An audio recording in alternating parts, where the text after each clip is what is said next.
श्री स्वामी समर्थ मित्रांनो, या धावपळीच्या जगामध्ये आपण लक्ष्मी प्राप्तीसाठी काय नाही करत. आज आपण भरपूर मेहनत करतो, कष्ट करतो, पैसा तर भरपूर येतो, पण घरामध्ये टिकत नाही, जातो कुठं ते कळत नाही. त्यासाठी काही उपाय आपल्या वास्तूमध्येच जडलेले असतात.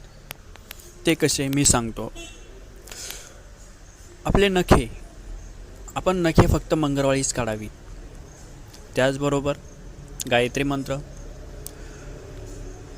मंत्र जर का आपण रात्री स्नान करून 12:30 ते 1च्या दरम्यान 3 महिने रोज 108 वेळा म्हणावा. त्याबरोबर बघा, जन्मवारी शक्यतो आळणी उपवास करावा. ओमचा जप जमेल तेवढा 1 वर्षभर जप करावा. नंबर 4, दर बुधवारी मौन पाळावे व पांढरे वस्त्र परिधान करावे. हे वर्षभर कटाक्षाने पाळावे. नंबर 5, हनुमानाच्या फोटोला केवड्याचे अत्तरचा 1 थेंब रोज किंवा शनिवारी तरी लावावा. तसेच कामासाठी बाहेर जाताना स्वतःच्या हातासही थेंबभर अत्तर लावावे. नंबर 6, मिळालेली रक्कम म्हणजे पगार झालेला खर्च करू नये.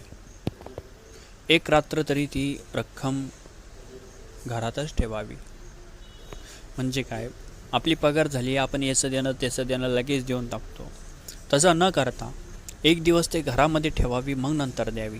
नंबर 7, 10 रुपयाचा कोऱ्या नोटेला घड्या घालून तिला पॅरामिडचा आकार द्यावा व पैशाच्या पॉकेटात, गल्ल्यात किंवा तिजोरीत ती ठेवावी. शक्यतो 1 वर्षभर ही नोट खर्च करू नये. हा उपाय जरूर करून पाहण्यासारखा आहे. पैशाचा ओघ तुमच्याकडे वाहत राहील. नंबर 8, एक मोठा मोरपीस विकत आणून ते घराच्या दक्षिण भिंतीवर चिटकवून ठेवावे.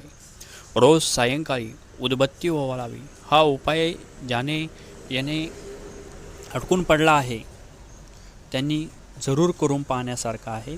1 ते 2 महिन्यात येणे असलेली रक्कम घरी चालून येईल. पर्याय नंबर 9, घरातून कामानिमित्त बाहेर पडताना शर्टचे वरच्या खिशात थोडे तरी पैसे ठेवावेत. मोकळ्या खिशाने कधीही बाहेर पडू नये, कारण पैशाकडेच जातो. हे शाश्वत सत्य आहे.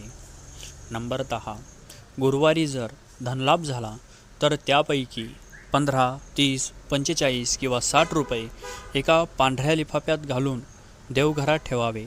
अधिक द्रव्य खेचून आणण्याचे विलक्षण सामर्थ्य यात आहे.